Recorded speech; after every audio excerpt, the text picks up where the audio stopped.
So, hello everyone. Thanks, Sandhya. And my name is Ilyas, and I am not in Tanzania at this point. I'm in New Jersey, and my company, Turcom, and I we organize the trips for World Affairs Council of Houston since 2007, and it's been we organized quite a number of trips, and as a few of you have already participated.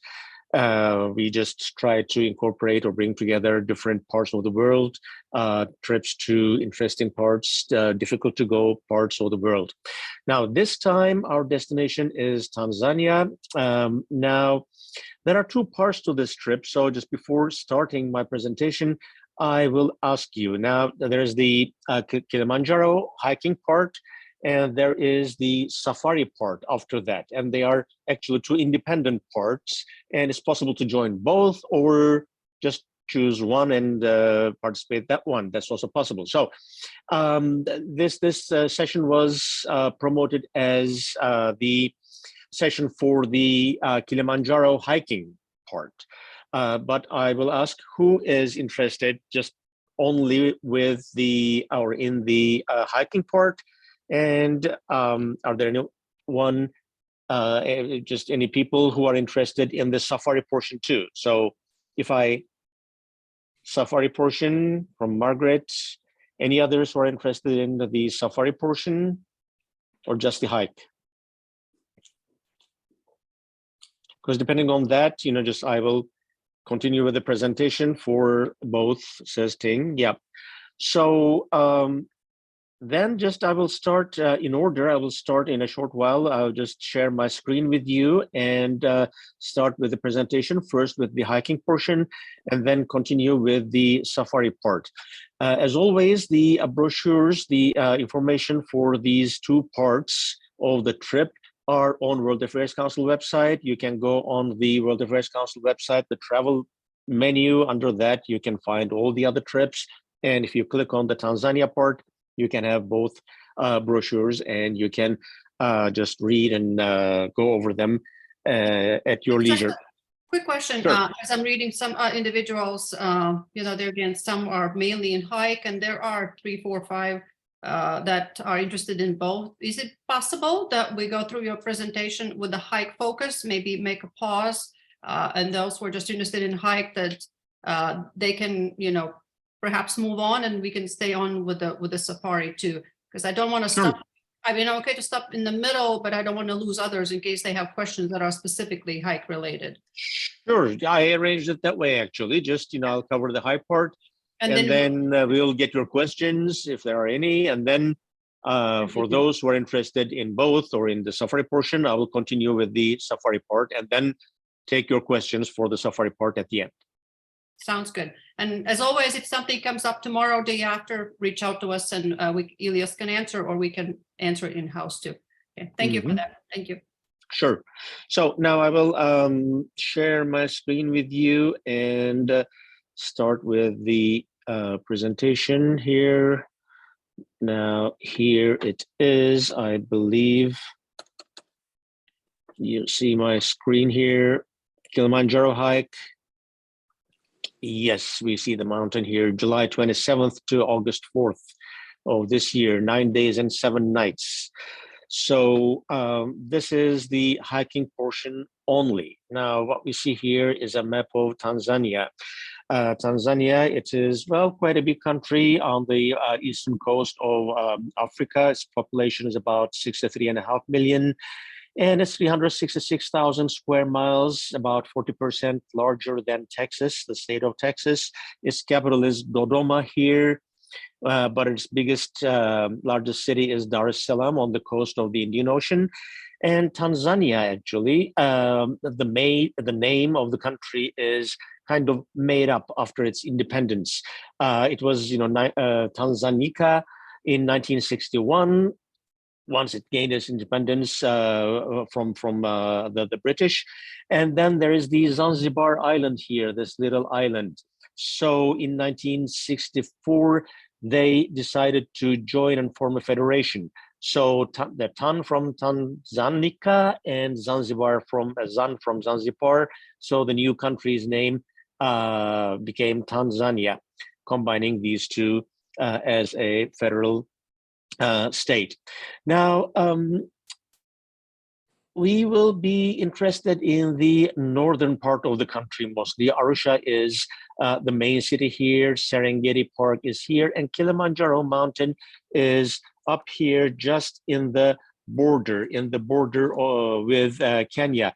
The country is surrounded by Rwanda, Burundi, Uganda up north. There's Lake Victoria here, and Malawi down here. So it is first of all, totally, green, just tropic in the country, just very close to the equator.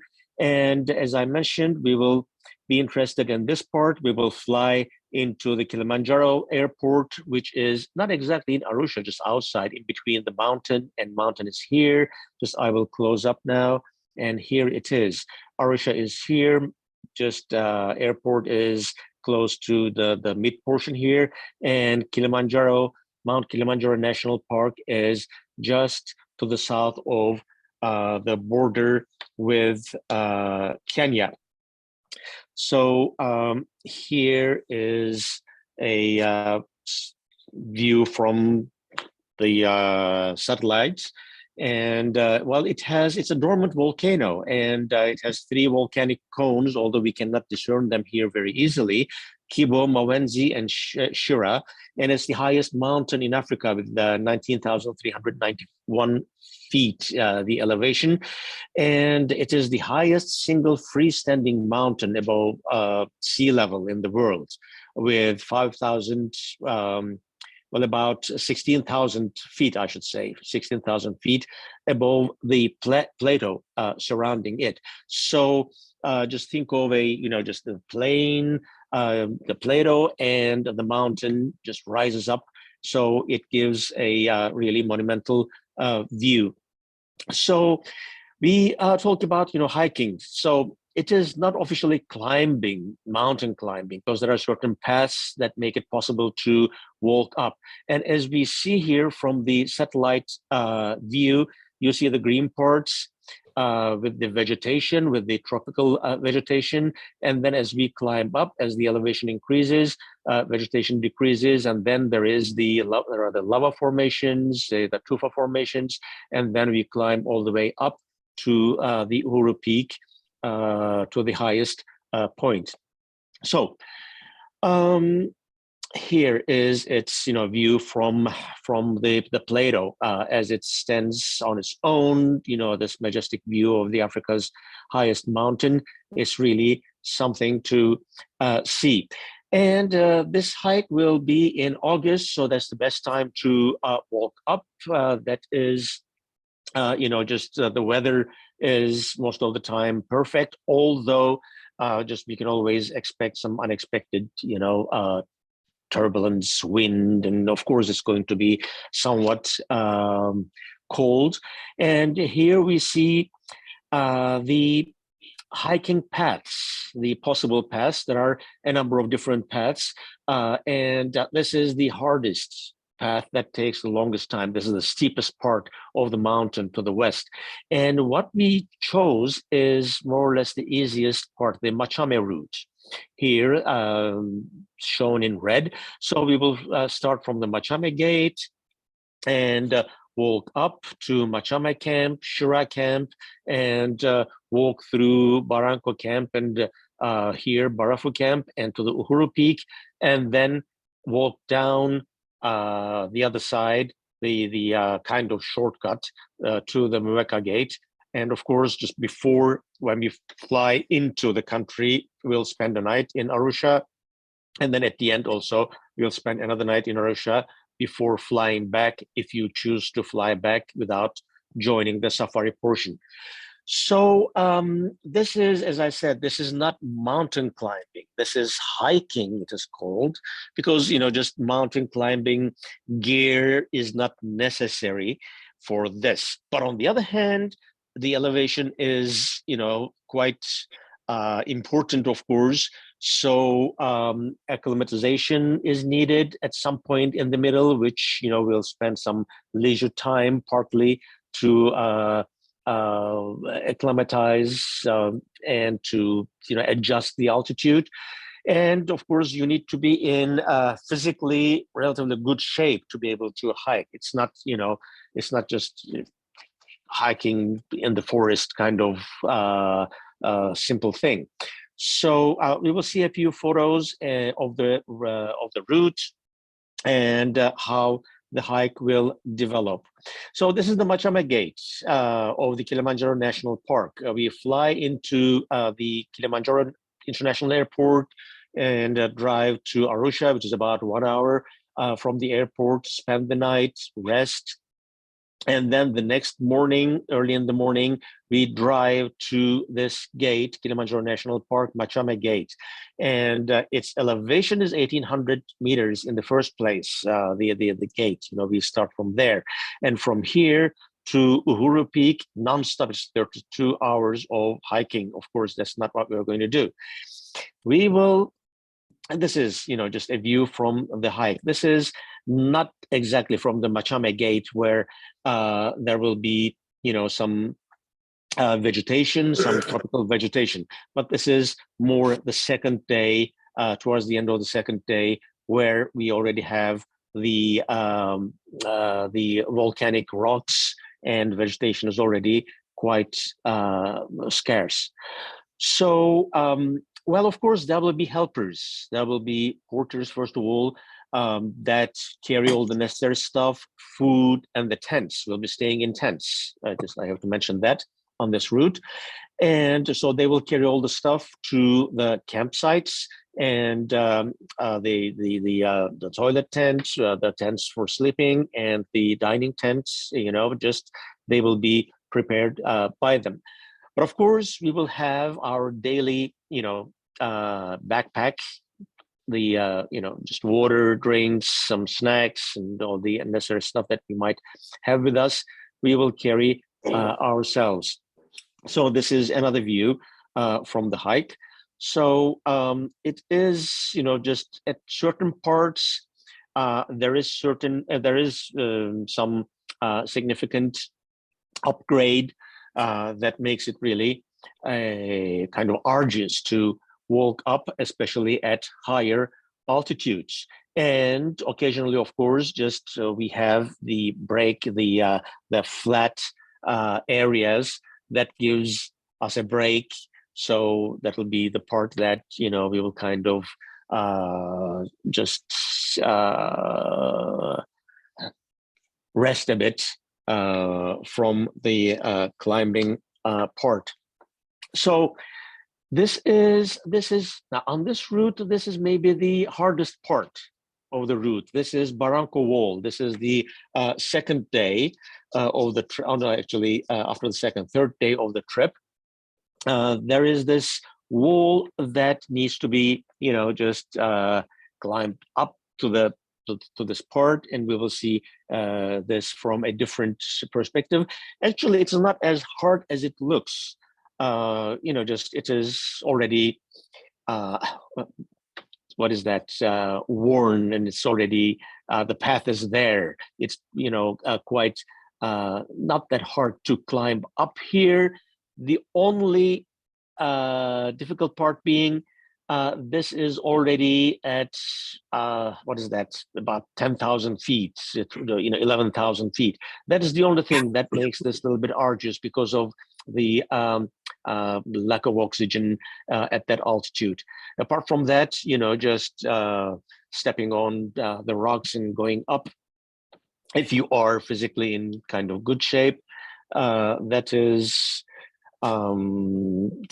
doable, as these people demonstrate. So this being the arduous part, at the end of the fourth day, just that'll be a long day actually, because just we have to leave the camp at about midnight to be able to reach the peak by the sunrise. So just leaving at midnight, first, walk about 5-6 hours, climbing up to a resting point, and then the final climb up to the Uhuru Peak, 5,895 meters, the highest point of Africa, and just spending some time at the peak. And it'll be by then, 7-8 hours just climbing up to the peak, and then we'll start with the descent, and that will take another 4 hours. So 11-12 hours depending on the pace. And for this route, I have to mention that there are, of course, statistics that the mountain guides have. The success rate is about 85%. So there are some people who cannot make it for various reasons. So just if you want to join the trip, join this hike. We are in January. Just make it your New Year's resolution that you will exercise, you will start, hiking and getting ready for this trip. So as I mentioned, the accommodations will be in the tents. There are various kinds of tents here, generally for single or double use tents. And as I mentioned, there are mountain porters that bring all the necessary stuff and prepare the tents and everything. So that will not be an issue. And here is another view. The peak is up there, and this is the final, stage before the climb up to the peak. And the food, well, lunches will be just mostly sandwiches and snacks, and they're relatively light, as you might guess, because after a heavy lunch, it may not be possible, right? It is not very easy to hike up, continue with the hike. So a light lunch, and then hot dinner at the end of the day at around 6 p.m. Just we have to remember that we are very close to the equator. That means the day and nights, just sunrise and sunset are more or less the same at the same time throughout the year. There isn't much of a difference, like between winter and summer months as far as the sunrise and sunset are concerned. So by about 6:30 p.m. We have sunset, and so we have to be at our destination at the camp by then. So there'll be a chef who prepares the hot dinners and a mess tent for the dinners, as you see. So that'll be prepared by the chef and the porters. And then the way down, just walking down, as you see, this is the lower elevations, as you see, just green around, more tropical vegetation starts up to, I guess, about 5,000 feet. And then from then on, it is more volcanic formations. And as we see here, the porters just carrying all the equipment with them from the campsite. So hiking up to the highest peak of a continent, that is really a just an unforgettable experience, an important accomplishment. So it's going to be really very interesting. And at the bottom, this is another view from the Serengeti part, actually, with the elephants. And if you choose to join July 27th to August 4th, 7 nights over there, 9 days is with the flight time. If you check the brochure, suggested flights are on KLM via Amsterdam. They give the best connections, but there are a few other options if you choose to do so by Turkish Airlines, for example, that may also be possible. So this is what the hike will look like. And at this point, if you have any questions about the hiking part, please, this is the time for that. And then I will continue with the safari portion. Dennis, do you think you can exit the exit? Oh yeah, just exit. That's right. Yeah, just stop sharing the, yeah. 1 second, please. And I think one of the questions might be kind of the, if you recall, kind of the length of the hiking per day. And I know it depends on a day. Some days feels like you're going up and up, and some days you actually feels like you're almost dipping a little bit. That is right. Just it is again, just it is 7 nights, and that is 5 nights actually in the mountain, right? 2 nights are at the beginning, at the end in Arusha.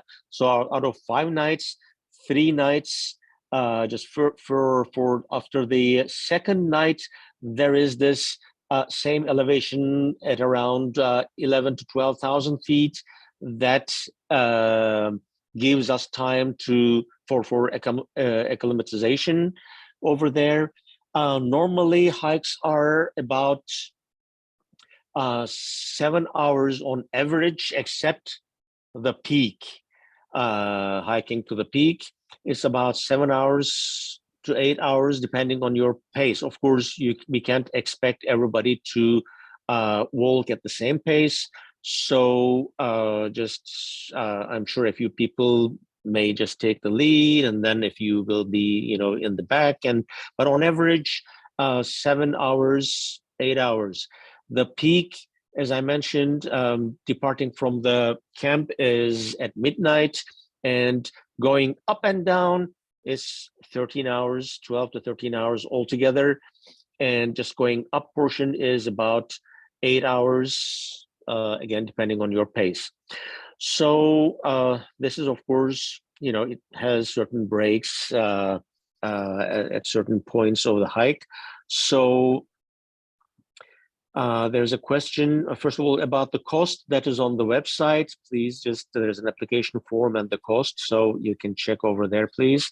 Any Wi-Fi on the hike? No, the answer is no Wi-Fi.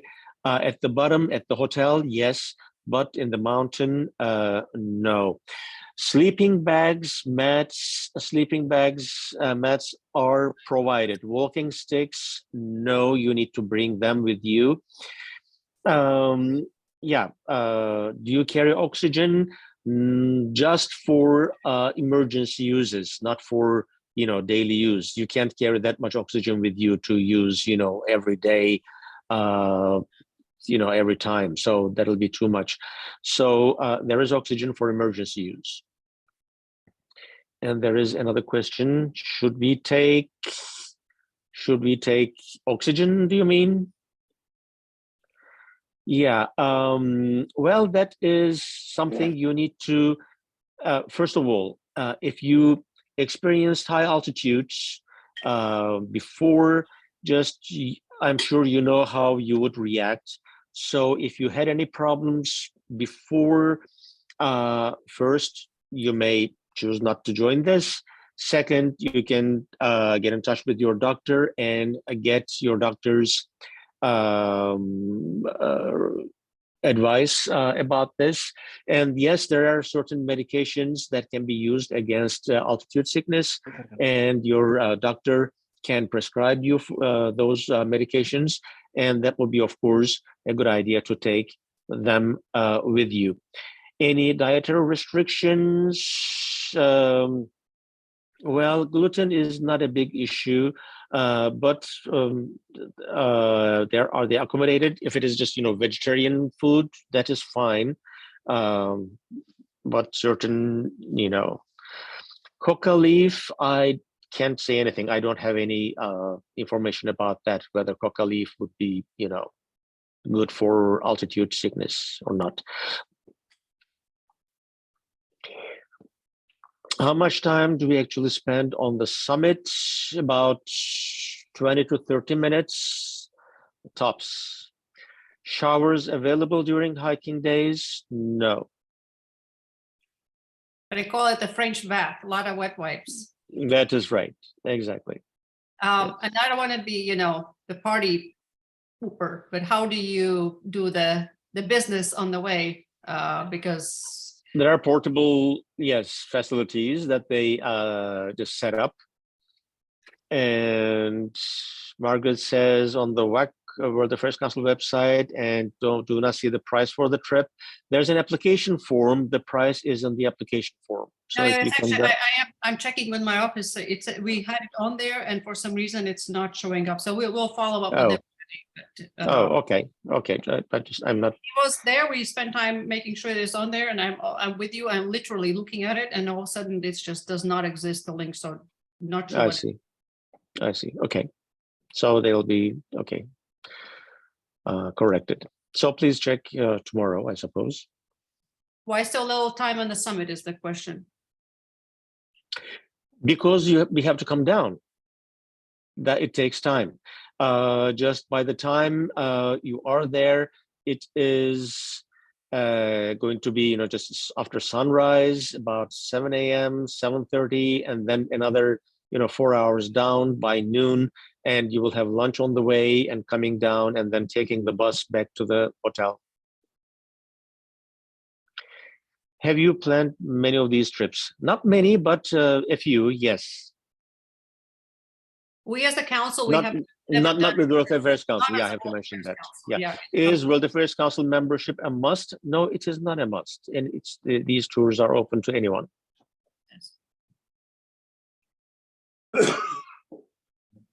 So if you know anybody who is interested, anyone else, just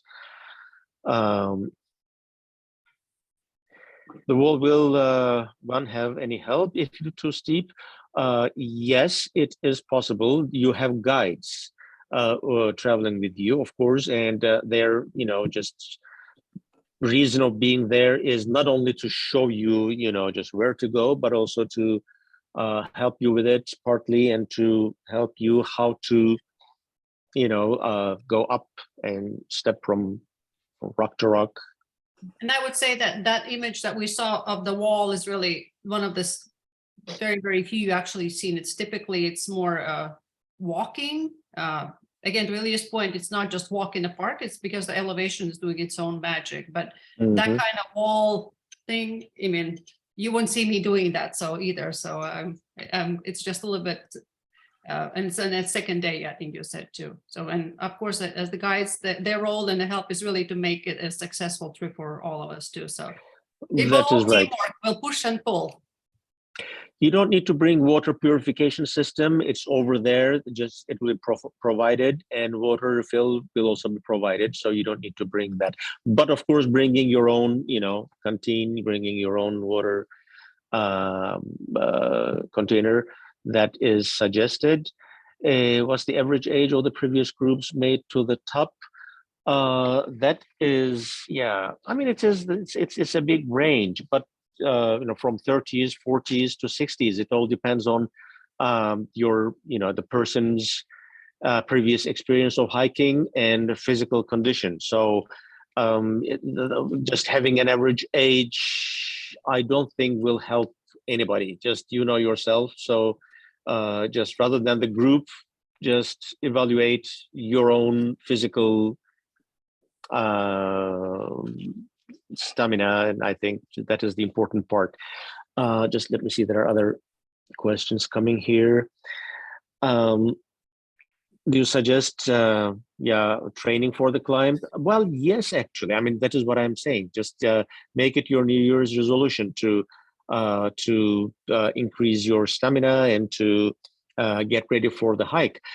Just for a simple just plain hike, just start with that, and then wherever you find elevations, just try yourself on these elevations. Little tricky. Yep. Little tricky. I know in Texas, right? Yeah. So I think we might have to organize the pre-trip somewhere in the San Antonio area, a little bit an hour more of the hillier part of the hill country. What do we call it? The hill country, yes. And we maybe a little spontaneous weekend in the hill country as a prep trip. Bonding. Yeah. So what's the size of the group? Minimum, maximum? Just with 4 people, we operate the tours. That's in general, and this one too. And maximum, well, on average, we have, just 12 people, 14 people, and I don't expect we will have even that many for this. But even with 16, we'll be fine. Any vaccination requirements? Well, it is not a requirement by Tanzania government, but yes, of course, it's advisable. Just have your vaccinations. There's a visa requirement, so before going to Tanzania for any reason, we have to apply for a visa. It's a straightforward process. It's not, that difficult. That is one thing. But vaccination is yellow fever is not required if you are not coming through a yellow fever zone. So if you don't, if you haven't been to a yellow fever zone previously, before this trip, immediately before this trip, then yellow fever vaccine is not required. But again, just especially for the safari portion too, just get in touch with your doctor. And malaria pills, those are important, and you will need to start malaria pills before the trip. That is the trick. So you need to get in touch with your doctor and tell your destination, and they will give you the necessary requirements and necessary things to do. And you need to do that at least, 2 or 3 months before the trip. Now, there was another question here. I skipped that, I guess. What the change in elevation from summit to the bus? What's the change in the elevation? Well, that is from 19,000 feet to 4,000 feet, more or less.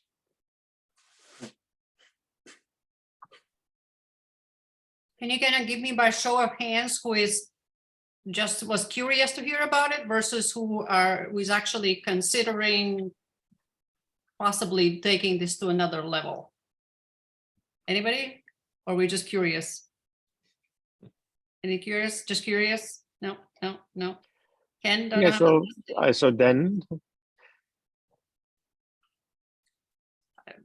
Linda, Hillary, yeah, I see a few hands. Just curious. Yeah, that's all right. I guess it's something new and different that we're offering too. Same here. We're trying to see what the response is and if it's something that we can, be part of our offerings as well. Oh, Dan needs a permission from his wife. I see that. Dan, do you need the doctor's note? Principal's note? There is Linda's. Thanks, Linda. And airfare, air arrangements. Yes, we do air arrangements. Just you can get in touch with us and with me, and I will give you the available fares. And if you want to go on your own and make the arrangements, you can do it on your own, or just we can do it for you. So either way is fine. But I would suggest if you plan to arrange your own flights, before committing to that, just send the flight schedule to me for, to check and to make sure that, just you'll be there at the correct time. So in the past, certain things went wrong. So. Yeah. Again, apologies for the website. I'm talking to my colleague Amy that you've been in touch with, and she said she uploaded everything and somehow the website has decided to do something very helpful and probably do an update just when you need it. So, so appreciate that. But no, I'm very excited, Ilias, about this opportunity for all of us too. New year, new resolution, it's something unique. Yeah, definitely. And I would suggest that please sign up as soon as possible. That will make it easier for us to make the necessary arrangements far in advance and to keep the rooms and, just get the best of everything. So, of course, there are still, 7 months, less than 7 months actually, but time flies. So I would urge that you If you want to join, please, both for this hiking part and for the safari part, just indicate your decision to World Affairs Council as soon as possible. Yeah. So I think unless we have more, Elias, there's one more question. Is your company's support staff available to contact from over there should any problems arise? More about what is the channel of communication that's open? You can, that is right. Now, what happens is, of course, first of all, for our regular trips, do we always have, especially for World Affairs Council, we arrange a WhatsApp group, and through that, almost always, we are always, aware of what's going on and in touch with the group, and group members are in touch with each other. Now, of course, this is a special situation. You'll be in the mountain, and there is no Wi-Fi or anything. But the ground personnel over there, your guides, mountain guides, they have wireless connection to the base camp and to the local offices over there. So in case, yes, no cell phone, but they have a wireless connection, just the wireless, not wireless phone, just wireless, right? Is there a special name for that? No.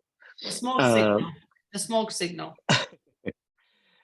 So they have connection. So if something happens, or if you need to, convey a message, that will be through your guides, who will inform the base camp, or who will inform the main office, local office over there in Kilimanjaro, in Arusha, and they will inform us. That will be for the 4 or 5 days that you'll be in the mountain. But once you are down from the mountain and in the hotel, you'll have connection, you'll have internet connection, and your phones will be working. And I have to say that it's a well-traveled path, so we were not the ones and only ones.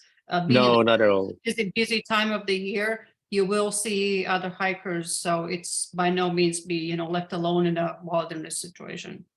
That is not the case. That's true. And again, being that it's one of the first times doing it, especially for us, we by purpose chose the route that is more that easier to, and there's some enjoyment. We're not necessarily the mountain climber association here, so we are doing it on purpose, that we want all of us, or most of us, to be successful to get there. So we spend time on researching what is the most best success rate, and this is what we have arrived on. That's true.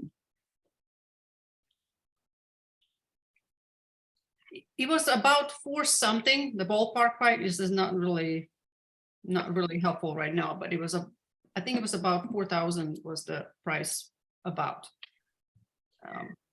Let me see if I have it downloaded. Elias, No, we'll send it tomorrow. Like I said, I don't know. We had all applications, everything was out, but sure. I don't know what happened. But yeah, so we really maybe speak, Elias, to what typically the price includes or what does not include. Yes, it does not include the airfare, as airfares, change quite frequently depending on availability and the time you book. But apart from that, 2 nights of accommodation at the hotel in Arusha, and the 5 nights, well, the tents, all the sleeping bags, and foods, breakfast, as I said, cold lunch and hot dinner, and the services of the porters and guides, and just carrying of all the stuff over there up to the mountain. They are all included to the price of this hike. So really, for the moment you sign up and additional by your airfare, there should be nothing. There could be nothing unless you choose to, buy something additional services, but there are no other really costs that would come your way. That's right. Insurance costs, one question from Ting. Well, it changes. It changes depending on your age and depending on the cost of the trip and the cost of the flight. If you want to include that, what you want to, how much coverage you want. So just once you have the pricing and everything, just I can give you an idea about that. individually, I have to do that. So just off the top of my head at this point, I can't say anything. Do your guys meet us at the airport or hotel? Yes, at the airport, there'll be a local guide together with the driver, of course, meeting you. Will drive you to the hotel, and then you'll be with your guide and driver at the beginning, and then mountain guides are separate. Of course, there'll be a guide, local, guide, and then there are separate guides for the mountain. Just they are specialized in that. And that's what is really helpful is that if you're able to follow what Julius Erpen's kind of suggested flight, because all itinerary, bus transportation or minivan, and the guide too, they are kind of arranged to accordance with those flight arrivals. I understand if not everybody's coming in at the same time or different airline. And keep it in mind also, if you would like to come in early, day or two, or stay behind day or two, that is always available too. There are some members I know that previously that they prefer to just get there and one day of nothing. Jet lag is a factor too, right? I mean, we'll be not all day jet lag too. Yeah. So that is always available also to arrive early and just be getting acclimatized to the situation. That's a good point, Sandhya. That's true. So because you'll fly, it's a long flight, of course, by Amsterdam, and overnight flight. And by the time you arrive there, it'll be evening, and you'll drive to the hotel, sleep, and early next morning you'll start, with your drive and climb. Of course, first day will not be that arduous, but still, just early in the morning you'll have to wake up. So if somebody considers flying in one day early and spending the day just to get rid of the jet lag and to get accustomed to the base elevation and the climate and everything, that's totally doable. At the end of the trip, of course, there's this possibility of joining the safari portion. If you don't want to join the safari portion but stay just an extra night in Arusha, that's also possible, and there are things to do over there too. And Linda's asking, saying that's very exciting, but then also saying that is there a message included at the end? The end is that yes, we did 2023, we do it. It's my New Year's resolution. There's only one highest mountain in Africa, and is the mountain. So that is the message. But I believe Linda is asking for a massage. Is there a massage included at the end? So hey, I read the message, read the massage. We can do both. Yeah, that can be arranged. That can be all arranged. There's comment from saying that friends have also suggested relaxing in Zanzibar once back from the climb. Oh, that is just you have to fly there, but yes, that can be arranged too if you have that in mind. That's possible to fly there and spend a couple of nights in Zanzibar. Oh, this is very exciting. I know it's a lot of information. It's and evaluating itself, but I think if we put our mind to it, again, thinking what that accomplishment would feel like, just exciting thinking that you could actually accomplish something like that. And then we all have Christmas cards with us on the top of the Kilimanjaro. This is that would be great. Yeah. So I believe this is it for the questions for the hiking portion. I will continue with the safari part, and just from the start, I have to just mention that the safari part. This is the end of July and beginning of August. This is the migration time, the exciting time for the safari too. So it is a big event over there. That the parade of the herbs, that is a big thing. So let me again share my screen and I say if any of those who are not available to do the safari, and if you need to drop off, feel free to do that. I'm going to say goodnight as well also, but maybe you just want to have it running and see some nice scenery as we continue with that. So I'm going to also mute myself and let Elias to continue with the run of the show and expand the screen. Thank you, Elias. Sure. So let's let me again share my screen and let's continue with the safari part. here it is, and here we are. So August 4th. Now, August 4th coincides with the first day of the people who will arrive for the safari. You know, if there are travelers who don't want to join the hike portion and they fly from the States just for the safari part, they will fly starting August 2nd, overnight flight. 2 days later, at the end of August 3rd, actually, August 4th, you'll be in Arusha meeting with the group that came back from the mountain. So August 2nd to 11th, 10 days, 8 nights, the great safari with the migration part. Hopefully, again, we see the map of Tanzania here. We are again here in the same region, Arusha. We will here, this is the kind of, actually, just let me go back here. This is Lake Victoria, and this green part, most of this is Serengeti, the protected area. Again, let me go forward. Oops, just it went back all the way. Okay, here, so Arusha is at this point, and Serengeti National Park is up here next to the south of Kenya border. And we will cover northern and central Serengeti and Ngorongoro Conservation Area on this safari trip. This Serengeti National Park, this is a protected area of about 12,000 square miles. It has forests, swamps, grasslands, woodlands, and there are Maasai tribes both around and in Serengeti partly, and in the Ngorongoro Conservation Area, and we'll also have opportunity to meet them. This Serengeti, this is from the Maasai language, local language, endless plains. It means in Maasai language. Now, speaking of languages, the majority language in Tanzania is Swahili. So most of the people speak Swahili, and of course, English is the second language.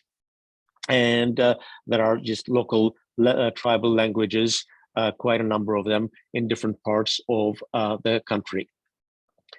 So we will fly into the Kilimanjaro International Airport and drive to Arusha, spend our night there, and the hikers will have come back from the mountain, and we'll meet them in Arusha. And then from Arusha, we will have a local flight. We'll take a local flight to northern Serengeti, and from there to central Serengeti, and continue not the same day, of course. We will spend 2 nights in northern Serengeti and then 2 nights in central Serengeti. And then we'll drive to Ngorongoro Conservation Area, which is another extinct volcano. It is really a site, an interesting place. And then we will drive back to Arusha and then fly back. That is going to be our route for this safari trip. This is one of the World Affairs Council trips in the past. This is one of the entrances to the Serengeti National Park. Of course, once we go in, we will be welcomed by the wildebeest and gazelles and zebras and all these different inhabitants of the park. Now, the important thing about the Serengeti National Park and this part of Tanzania is the Great Migration and the migration route of the inhabitants, as I mentioned, of the national park. Now, the herds, mostly of the wildebeest and also gazelles and zebras, they follow the rain, they follow the green, basically. So from January to March, rain is in the south, and they are in Massawa Game Reserve, in and around that area. And then from here, by April to June, they move up north and they cross this Balagete River. and then go into Serengeti already. And in July, now that is actually, I have to mention this, about 10 years ago, up until 10 to 7 years ago, this was happening mid-July. This Grumete River here, more or less in the middle of Serengeti Park, and then there is Mara River to the north. That goes or comes from Kenya north and flows into both. They flow into Lake Victoria, and the crossing of the rivers in this area would be by mid-July. But because of the change in climate, the rains are now later in the year. So this migration just moved ahead towards the end of July and beginning of August. So by the time we are there, we expect that herds will cross the Grumete River when we are there up north. And then from August to October, they will cross Mara River and go into Kenya. And then come back in November to December to the south, and then back all the way to the south in January to March. So this is a huge mammal migration. This is the second largest, actually, terrestrial mammal migration. If you ask what is the first one, that is the caribou in up north in Canada. So about 1.7 million wildebeest, 260,000 zebras, 470,000 gazelles, and along the way, about 250,000 wildebeest die. They cover a distance of about 500 miles, just in this area, just crossing from these two rivers into Kenya. So it is a big spectacle, and of course, I have to mention now. Just first, let me move forward here. These are the 4x4s that we are going to have. And they have pop-up tops. They can accommodate 7 people. They are very spacious, and they have room for drinks, soft drinks, water, and they have it's possible to charge your cameras and phones and everything. And when we just pop the top up, it's possible to just stand up and see the wildlife without any obstruction, because now we see this is the entrance to the park. So that is why you see just people are outside the vehicles. But once we are in the park, once we are with the herds and with the animals, it's a no. You don't leave the vehicle. Just we have to be in the vehicle at all times during the safari, but they are quite comfortable. So these are gazelles here, Thompson gazelles, and just before that I was mentioning. Now this migration, of course, the migration of the herds, it doesn't take place all at once at the same time. Just there are different groups of herds, groups of animals that move together at different times, within a week, within days. So it's a continuing process. That is one thing. The second thing is, it's not like visiting a historic site or a museum in a regular sightseeing of I don't know, Central Asia or Europe or somewhere. This is natural life. We can't order them to do this or to be at this point at a certain time, right? So there's a chance factor going on, which actually makes everything much more exciting. And the giraffes, and there are about how many? Now I'm checking my notes here. Well, I don't see that in my notes here, but there is a considerable population of about 60,000 zebras altogether in Serengeti. And when we talk about the migration, it is not the case that all the animals just move, all the animals leave the park at some point. No, mostly the wildebeest and zebras and gazelles, they are the moving part. And there is also a residential population here, a resident population, I should say, here standing, especially the lions and cheetahs who are just after these migrating animals. And elephants. Now, elephants were not native to Serengeti. They were not living in this area, but more outside, just in the surrounding areas. But because of human habitation, just human encroachment, just starting from 30 years ago, they just moved into the park and took refuge over there. And there are now about 1,400 elephants in the park, and we will have an opportunity, of course, to see them. Of course, the biggest population is the population of wildebeest, and they graze with zebras, and there are about 1 million of them actually, just grazing in Serengeti and moving in that clockwise migration.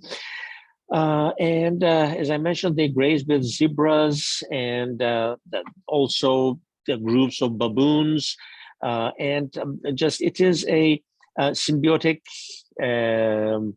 relationship that they have, because just one group, if one group notices a danger, a group of lions, a pack of jackals here and there, just their movements alert the other groups, and they start moving away from, or changing locations and moving away from the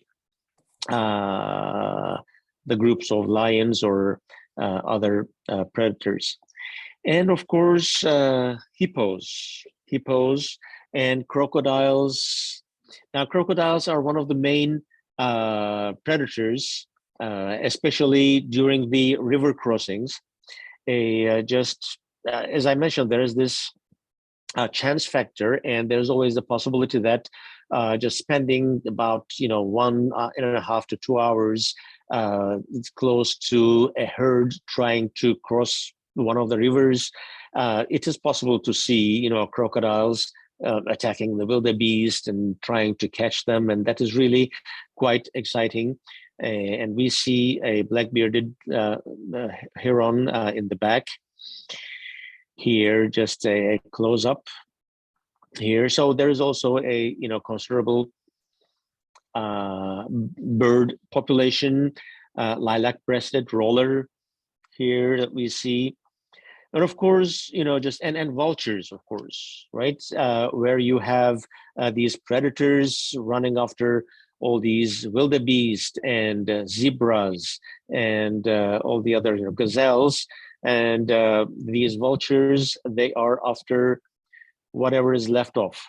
So there is an important population of vultures, and we will see them in action. And of course, lions. Now, lions are mostly in central Serengeti, and they are on and around what are called kopias. Kopias in African language, little head. Those are isolated rock hills, and they choose to, here, for example, we see an example, a male and a female lion. And they also had a family around just when I took these pictures. Here's some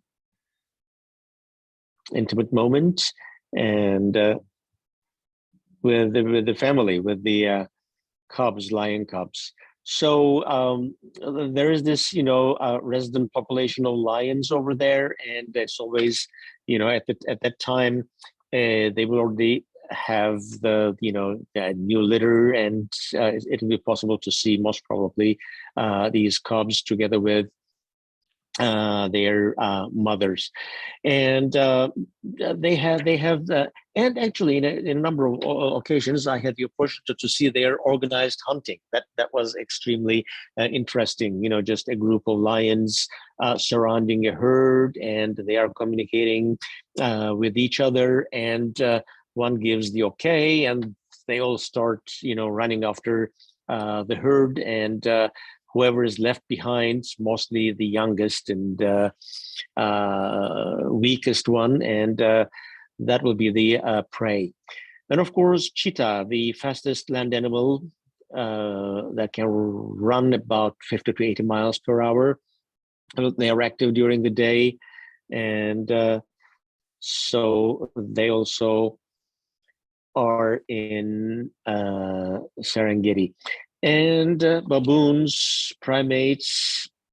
Here, let's see a short clip.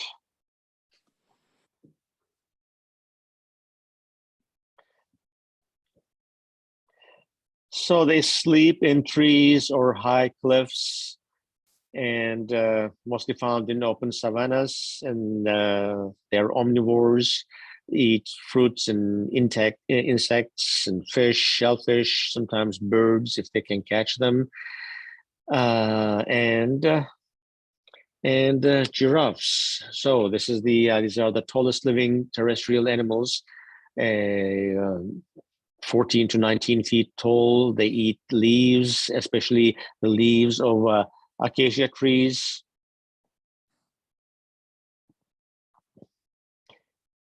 And lions, leopards, and hyenas, they prey on giraffes. So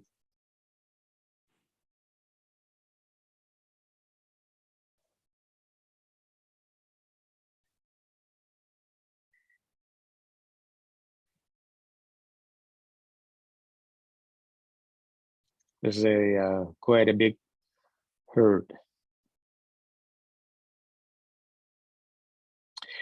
And there is also an option to have a balloon ride on Serengeti. This is really something that I would recommend. It's extremely interesting. It goes up to about 1,000 feet or more. And just we have to think this is not like ballooning here in the States where, just you have power lines and various artificial hindrances around. No, it's just open area, Serengeti, no fences, no power lines, nothing, and it's all natural life. And early in the morning, just we go and inflate the balloon, and these are views from. This is one of the rivers. This is Grumete River, actually, one of the rivers that the herds cross to go up.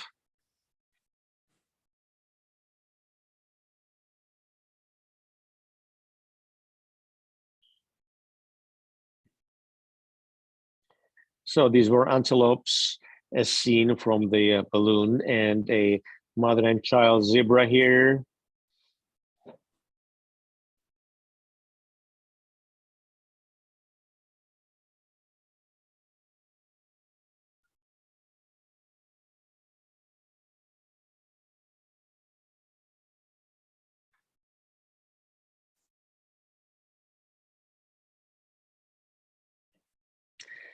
So at the end of that, of course, seeing this is a little bit, it may be difficult, but after one of our balloon rides, just we landed at a location where lions hunted just, a short time ago. They hunted one of the zebras, and we were there, and so you see lions dining.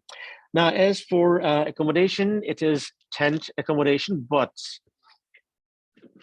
these are quite different tents, not the ones that you will stay at in the mountain. These are luxury tents. And now this is dining tent here to the left, and lounging tent to the right. And these are the tents for the night. They are quite spacious. This is again the dining tent, and the food is very good actually. Well, there isn't much of a local food, I would say. Mostly it is European and Indian. Indian food is quite uh, popular in Tanzania. And this is inside the tent. The beds are quite spacious and comfortable. There's, of course, drinking water. And there is electricity. There are generators up to a certain, mostly at about 10:30. Just they turn off and we sleep. We'll wake up early the next morning. As I mentioned, it's quite spacious and it has private facilities, private bathroom. But of course, now I have to show this to you. This is the toilet and the shower. And this is, what is that? Camp shower, safari shower. Just don't expect continuous water. You have to manage to take shower in 2 to 3 minutes with 2 buckets of water. There is someone on top of the tent just pouring water and warm water, and you take your shower very quickly, and that's it for hot water. But still, it's possible to manage, and it is better than nothing in the middle of Serengeti. So accommodations are quite good, and the sunsets are really fantastic. This is the acacia tree, and this is the main, vegetation, main trees in the area from the ancient time zone. In ancient Egypt, actually, they made ointments from acacia tree leaves, ground leaves, and they were used for hemorrhoids by the ancient Egyptians. So they had access to them. And I mentioned previously that these are the main, diet for giraffes. And the Maasai. Now we'll spend our time in northern Serengeti and central Serengeti 4 nights. And then we will drive towards the Ngorongoro crater. And on the way, we will visit a Maasai village. There are about 1.2 million Maasai in Kenya and about 800,000 in Tanzania. Normally, they are nomads and they are pastoralists. They have cattle, and so animal husbandry is the main thing. But because of the borders and the national government policies and everything, they had to settle down. And but they resist the sedentary lifestyle, and they demand grazing rights in the national park, and they want protection from the animals, from lions. Although lion hunting is a rite of passage ceremony for the youth of Maasai. So we'll visit their village and we'll hear their songs and have opportunities to talk with them. And as I said, listen to their music and see their dances. They have an interesting dance that they jump, up, and jumping the highest is, of course, the biggest accomplishment. So kind of just showing off. This is in photos from that dance, and we will end up in Ngorongoro crater. This is world's largest inactive and intact volcanic caldera. This whole thing here, you see, just we are on one side of the caldera, and all the way up here we see this is the other side of the caldera. This is a huge crater. This was formed about 2 million years ago due to a large volcanic eruption. It just the volcano basically collapsed in itself, and this huge caldera was formed with the tropical vegetation and a lake in the middle. And now there is all this rich animal life in the middle. It's about 2,000 feet deep from the top of the caldera to the bottom of the caldera, and it's about 100 square miles. And the crater floor is about 5,900 feet above sea level. So we will spend for our first night in the camp, and then we will drive into the caldera. Here, this is our group in 4x4s driving in, and we will have another game drive in the caldera.